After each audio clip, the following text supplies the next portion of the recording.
two very talented drivers, and Fogarty's not hanging around. He sees that green flag fly, and Ricky Taylor pounces on the inside too. Yeah, just a great start there by John Fogarty. Anticipated the green perfectly. Valiente's going to have to fight hard with Taylor, but he has to concede. You see, not far back, the GT guys already under their green, as well as the lead taken by Camaro so far, but that's clean as we go. Boris said was going door to door. John Pugh's being shuffled back here by the Starworks guys. He doesn't want to accept that. Pugh hangs tough, and he forces Enzo Potolicchio wide. We right now with Pugh. That's dirty. You could see that coming, Dorsey. They try to go side by side through 7. That's not going to work. And that's why I call it dirty already. I should have rescinded that maybe, but I saw what was setting up, and I didn't like what I saw. Hey, speaking of a Corvette Daytona prototype, while we're away, Action Express driver Terry Borchella in the 5 had a mishap. Here it is. This is an area of the racetrack where these guys had problems yesterday. Well, that's very strange. Yes, late in the corner, though, and I don't think anyone was close enough to turn him, Dorsey. He had a similar spin in qualifying yesterday, as did the 99 and the 10. This is up in turn 13. Oh, trying to work some traffic there. Milton Grant in the 72 and just try to force it through, then lost the front end on the Riley. Straight through the gravel trap. You can see the front splitter there on the right side, at least, has been damaged, pulled down a little bit. And you may have noticed there, we've got a new second place man. Michael Valiente is on the charge, and so too is the 01. Here comes Memo Rojas. The Ganassi machine, the Telmex BMW, has found some speed. They certainly have, and this is a little bit of a surprise to see them right in the mix with these Corvettes, which have really dominated proceedings recently. Now we have a full course caution, and that's for debris off one of these cars in turn 11. It's been a pretty eventful race already, with multiple contacts between different class cars. Fairly clean, and Michael Valiente in the blue car was very aggressive. Yeah, he's looking pretty racy, but remember, he's brought in as a replacement for Antonio Garcia. His mantra is do not make any mistakes, just bring it in, hand it over to Westy to take it to the checkered flag in a good, strong position. All racetracks have a nuance to them. This one has one, and it means when it gets hotter, it gets slipperier. This gets almost like there's oil on the racetrack, and these guys are going to have to adhere to saving tires before this is over. Need to update you on another pit stop that went down while we're in break. Spencer Pumpelly has taken over from Steve Bertho. We'll see how high that 67 TRG Porsche can climb.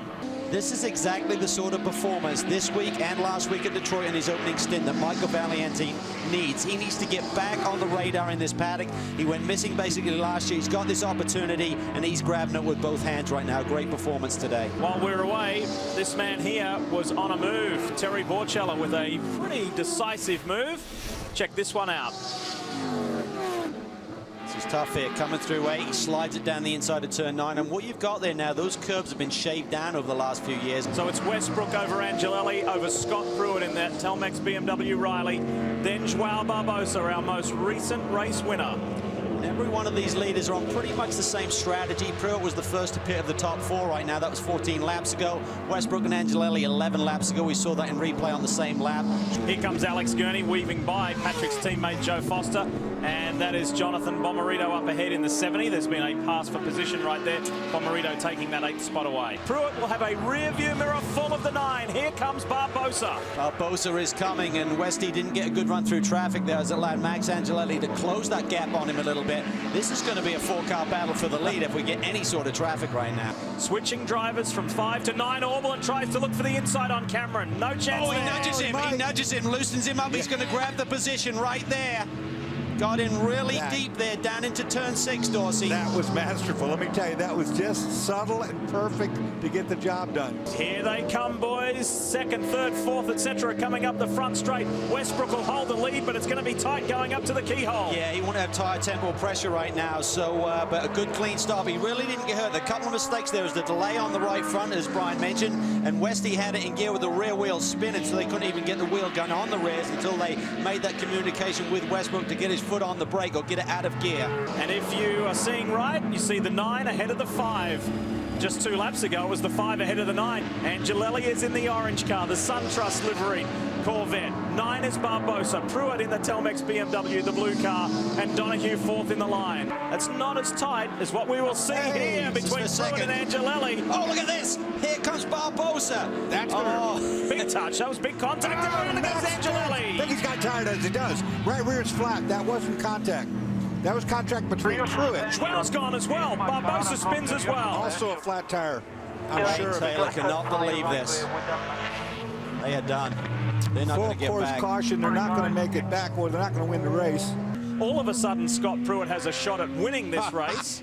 And let's see at their lap times. Fastest lap of the race by Westy is a 1:19.54, and Pruitt 1:19.51. Game on. Game on at Mid-Ohio. We got 7.5 minutes left here at Mid-Ohio, and this is going to get crazy. The run to the checkered flag, good clean restart. That was beautiful by Richard Westbrook. He needed that. He needed to get that buffer where he can hit his marks, get his lap time down immediately. We see the GTs in the background led by Bill Oberlin. You really have to concentrate. If they didn't have enough on their hands already, the sun is one more factor. Pruitt took 0.2 of a second out of Westbrook that last time around. Not much in it. Not much in it in GT either. Siegel is well within touch of Bill Oberlin. Oberlin has regained a little bit of that advantage. He's calmed down. He has, and so has Westbrook. He's settled down a little bit too. He's maintained that gap. This is a brilliant drive by Richard Westbrook. Not much now Pruitt can do is hope for a mistake. All you can do is push your car to its limit. Hope the guy in front of you makes a mistake and you can capitalize, but not likely. What a weekend potentially for Michael Valiente.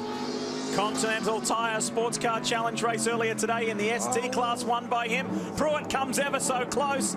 There was a Riley chassis car won the Rolex 24. Ever since, it's been Corvette domination, and Westbrook and Valiente go to victory lane at Mid-Ohio.